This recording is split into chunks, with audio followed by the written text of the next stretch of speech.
Yes. And okay, so his talk is going to be about uh, continuous infrastructure for GitOps with Terraform and GitHub Actions. And he's a data engineer again at Episource. And I think that's good from my side. Deepan can take over for introductions and the talk. Go ahead, Deepan. Okay, hi everyone. I'll start sharing my screen. Just let me know when it's visible. You're visible? Absolutely. Go ahead. Uh, yeah, Screen just sharing is not visible though. okay. Just hold.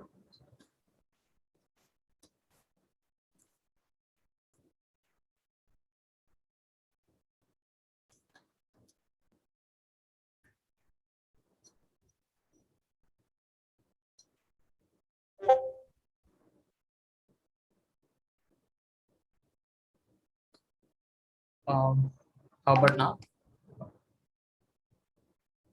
Yes, we can see GitOps with Terraform and GitHub Actions. Amazing, amazing. Okay. Hi everyone. My name is Dipen Chawla, and welcome to my talk. So my talk is going to be about integrating Terraform with GitHub Actions. So Terraform and GitHub Actions both are open source technologies, and if you've never tried them out, tried integrating them, I would suggest you can do that after this talk, so that they work very great out of the box. So a little about today's talk. So the code examples and the code links that I've included in this presentation are a pretty accurate description of what we do over here at Episodes. And so GitOps is not something which you can integrate only within your organization. You can use this along with on your pet projects and personal projects as well, wherever you need, where you feel the need for automation on your Terraform configuration. So with that, I'll start a little bit about myself. I'm a data engineer at Episodes. So Episodes is a healthcare data analytics company, and I have a hyperlink my Twitter handle. So this is where you reach out to me if you want to discuss about Terraform or tech in general. Okay. So at Episodes in our NLP team, we use Terraform quite a lot, and see these are the numbers which are like recently gotten from. So we have about 12 plus repositories which are using Terraform in production, and close to 35 stacks which are running Terraform in across various environments. About 100 plus GitHub action jobs which uh, apply and plan and apply our workflows across the organization, across the team. So before we actually move to the complex definition of GitOps, I would suggest you imagine a scenario where you're collaborating with a coworker on Terraform configuration, and so this is without automation. So you probably use a S3 remote backend so that you can work on the same set of infrastructure, but um, there's a lot of going there's a lot of going back and forth between you, and a lot of merging happening, a lot of merging of branches into your code, and slightly confusing because you're not really sure what is the state of the infrastructure at that point. So if you think how do we do this in a more cleaner way? So the answer to that is GitOps. The definition is quite long, so I'll try to break it down into two parts. So GitOps is the process of using Git version control as this repositories as the single source of truth. Like you can store the you can store the environment state. So this is a slightly deceptive sentence because you do not actually commit your Terraform state to the Git version control. Instead, what you do is you have workflows which pick up your Terraform configuration from the GitHub repository, and which are then used to deploy, test, and you integrate your infrastructure across environments. So that was what GitOps is. Uh, so yeah, GitOps has basically two core principles, which first of which is that your master branch code.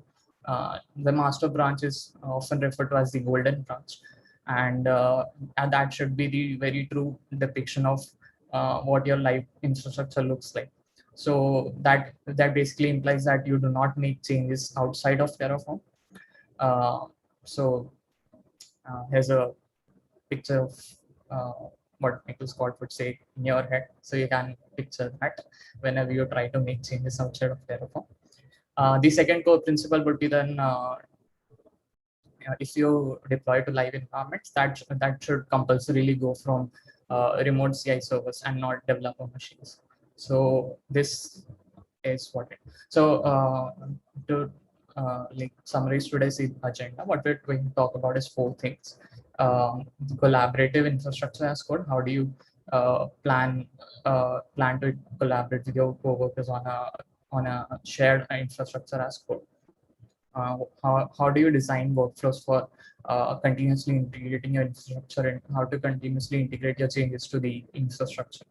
The third one is how do you test and make sure that your code is compliant to the standards which you're using within the team? And the fourth one would be best practices around the same. So with that, on my first, on the first part, what you essentially need in the first place is the S3 remote backend.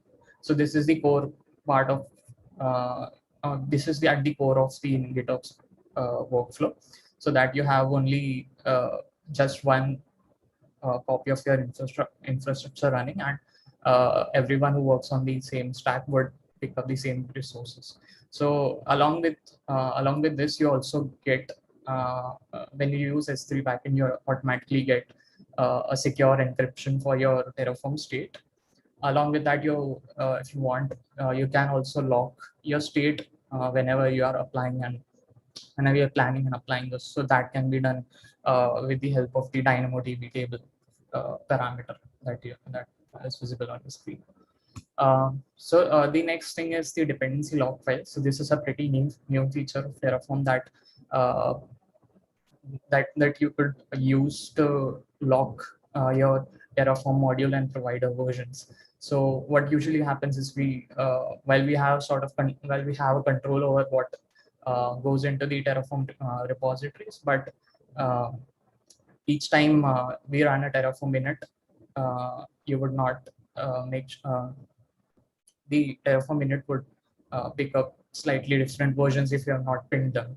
So the Terraform log file, when you commit it to version control, will always ensure that you pick up the same uh, provider versions. On to the next part. This is how you would integrate.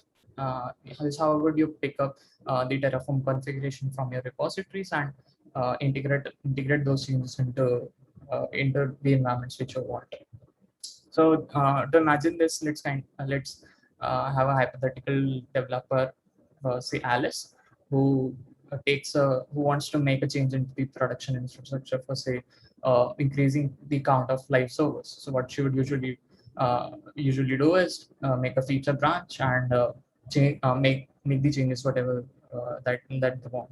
So whenever there's a push on the feature branch, you make sure that you validate as soon as you can, so that any misconfigurations are caught out at the very early stage. And once you're satisfied with that, you make a change. You make a Terraform plan to the staging branch or a pre-prod environment that you use.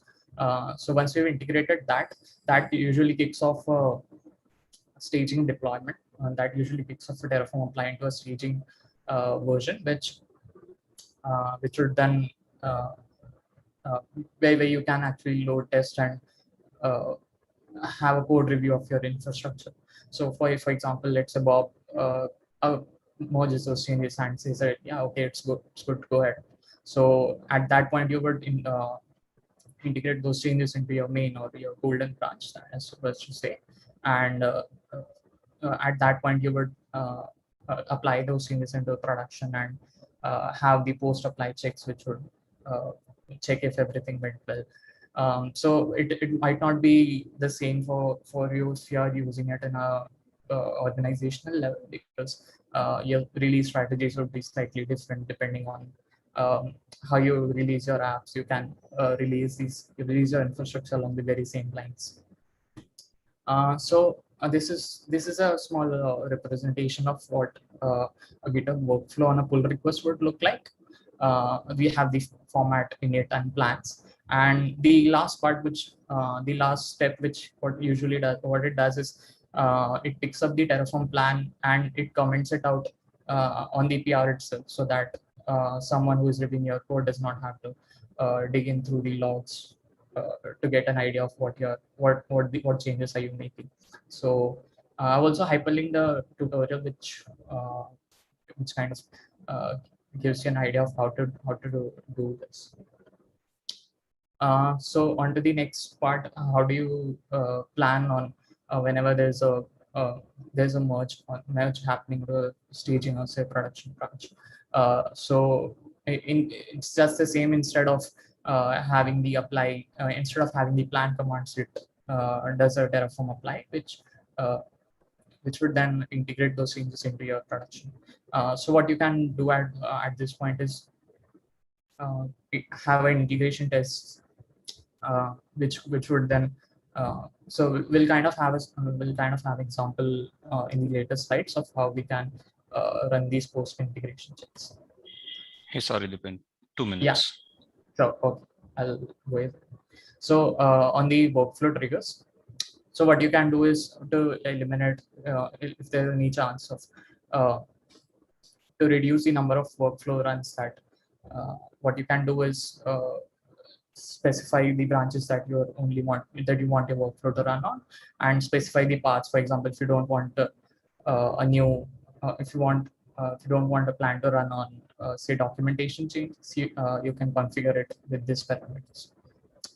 So onto the compliance and automated testing, you would usually want your security groups or your tags to be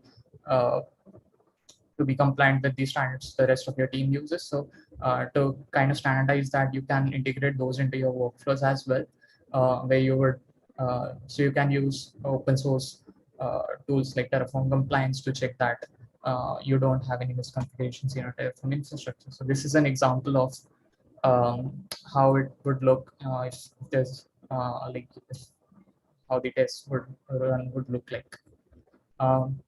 So the post-apply integration test that we're talking about, you can check if the ECS service and if they are active. Once you integrate those changes into production, you can have some checks which would confirm what you were intending to change.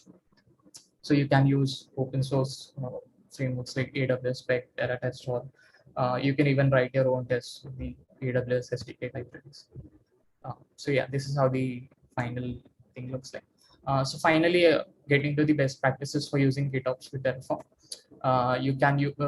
You must always use temporary credentials. You should never hardcode them. So you can use STS to provide with you roles temporary credentials which you can use within your workflow, and secrets you ideally should not. You can pick it up from GitHub secrets or what. So this is how the code for that looks like. Moving on, the resource specific access. You should always, whenever you're granting permissions to the GitHub role, you would always want to make sure that resource specific you provide resource specific access. So this is an example of how you can do that. It's very specific permissions and very specific resources. So finally, on the last part, there's in a shared team setup, you would always want your documentation to be very on point. So you can use TF docs in your GitHub workflows or pre-commits to make sure that everything is written on point.